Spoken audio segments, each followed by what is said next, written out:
Good afternoon, good morning, depending on where you're joining from today. My name is Jason Brand. I'm the Director of Outreach and Partner Development here at Supply Chain Solutions. Now, before I start coughing, I want to just get it out there. I'm a little bit sick today. You're going to be seeing me drinking a lot of water. I thought I was the only one. I was like, why does this keep happening? Talked to a couple associates, and the post-Thanksgiving bug seems to be going around.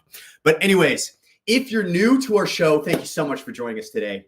And if you are a returning viewer, get ready for some changes. So our goal with this show going forward are just some fast and furious takeaways for you and your team. We want you to be able to digest them quickly and easily and just be able to make any one of the shows, whether that is watching it during our live sessions, which are right now, or we also have a podcast that's out on multiple streaming platforms, including Apple Podcasts and also on Spotify. So you can listen to it on your commute. But our goal is quick nuggets, good takeaways, things you and your teams can talk about, and you can just learn a little bit more about our industry and what your logistics provider is talking about on a weekly basis. So our goal is to get all this info out there within 15 minutes or less. And, we've been working on this goal. And on our last show, we hit a record load time of 26 minutes. So we got a lot of work to do here. And so without further delay, let's put this show in gear and get started. So myself and my co-host, just a quick note on who we are. Me and Anthony both represent Supply Chain Solutions. We are a West Michigan-based logistics provider that now has offices across the world. We've got associates full-time on the ground in Asia, as well as offices in Mexico, Central America, and across the U.S. It's our goal to be a truly one-stop shop for your business's logistics needs. And that means that we've got every link in the chain not only covered, but specifically engineered around each of our clients. So whether that means you're having some inventory challenges or you're just looking to make global shipping challenges a thing of the past, it's our teams that design the solutions around your company's unique needs to make sure you're getting the best possible solution that's going to evolve with you, your company, and your customers. So give us a call. We've got a lot of cool things in the work and some implementations that have been happening just this quarter, changes to our platform and more. So really exciting things, a lot of new technology, a really great portal for our customers now to be involved with exactly what we're doing. So make sure to reach out to us and learn a little bit more. Now, today's show, we have got our infamous freight market roundup. And just for a quick tidbit about it, it is a snapshot of the market as a whole, along with some of the current events that are affecting our customers and on the world's largest shipping lanes, what is going on. So to get started, let's dive right in. Trans-Pacific. Let's talk about the ocean shipments specifically. And we're looking right now, when talking about the Trans-Pacific, at the China to Southeast or China and Southeast Asia importing into the U.S. West Coast. Now, if I was going to sum up what's going on with this lane in a few words, I'd say it's the can't get a GRI to stick no matter how hard the carriers try lane. And currently, we're looking at a lane price average of $17.25 for a 40-foot container unit. Now, a few things to consider here. Remember, that rate, it's just for the ocean portion. It's not including any inland transportation. And also, that word I just mentioned, GRI, that stands for general rate increase. Now, technically, the word I said it's down to $17.25 is not the right word. The rate's been stable for roughly 2 weeks right now, sitting right around that $17.25 mark. But if you go back and you look at November 1st, we had a series of GRIs that attempted to kind of stick in the lane. And we were seeing a cost of around $2,100 at the beginning of the month. Now, again, we're down to $17.25 for that same shipment.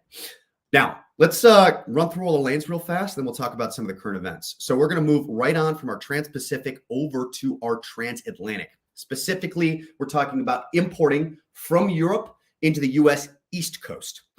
Right now, the ocean portion of this shipment, if you're moving a 40-foot container, has been right around, and not to affect all of our dyslexics out there, it's $1,275, so $1,275.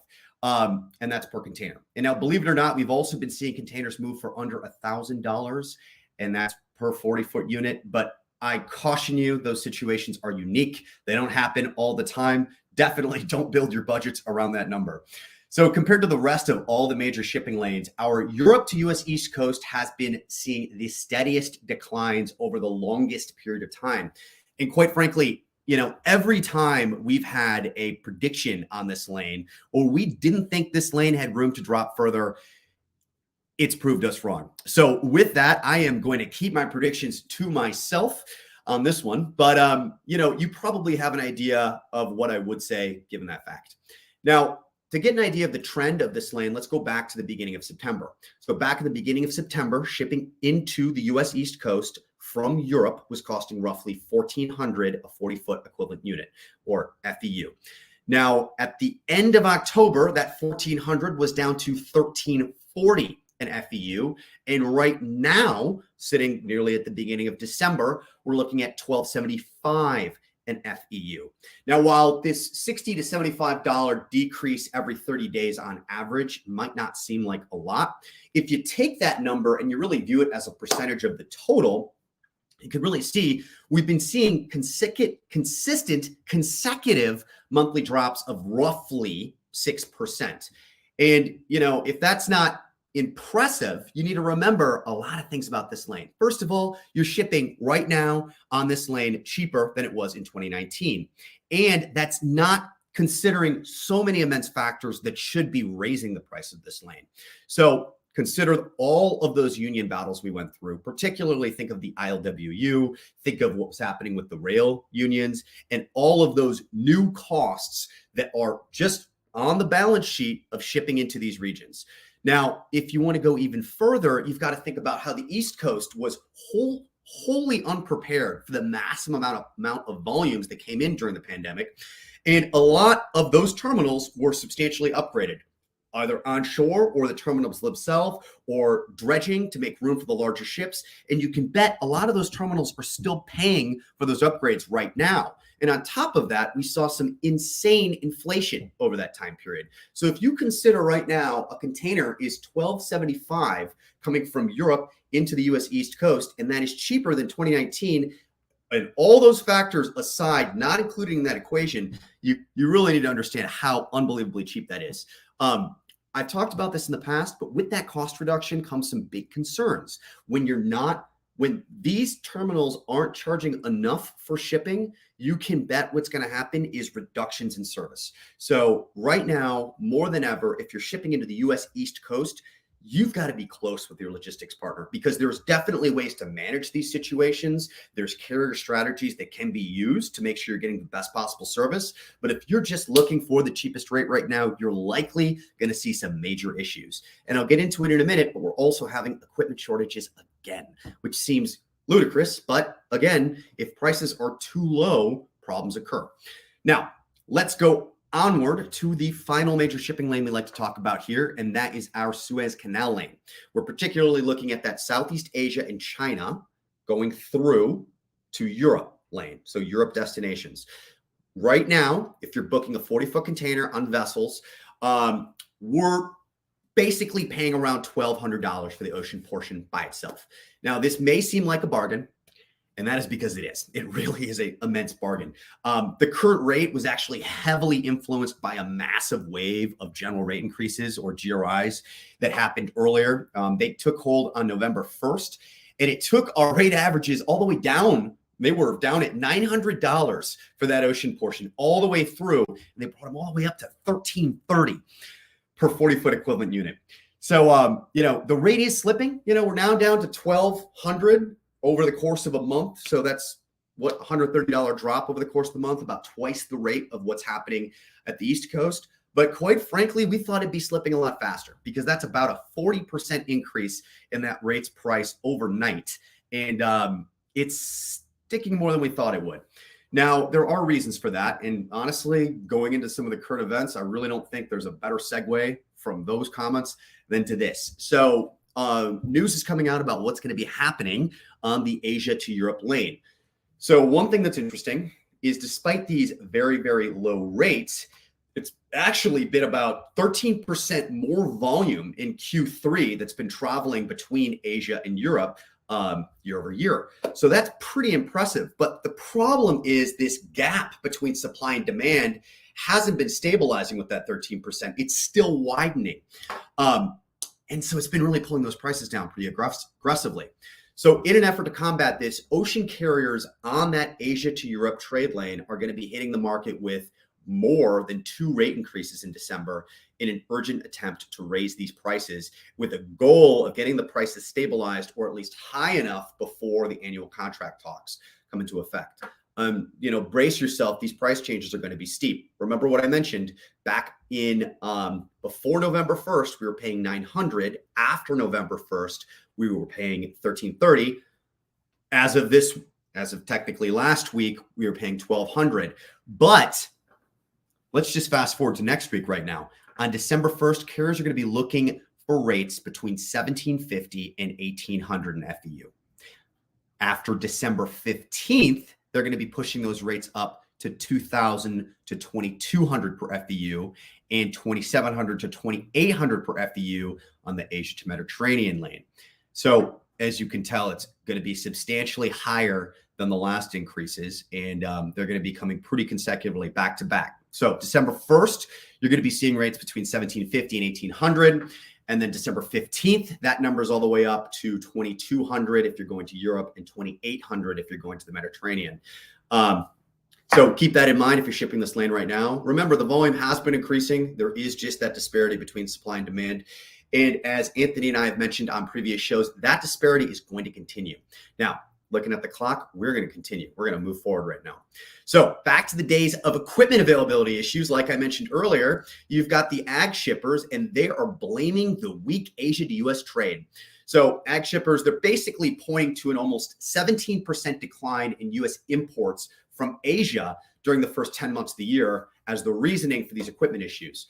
Containerized imports that move inland to population centers like Chicago, Dallas, Kansas City, they provide the boxes that are unloaded and repositioned that are eventually refilled with agricultural commodities. The issue is we're having a container shortage.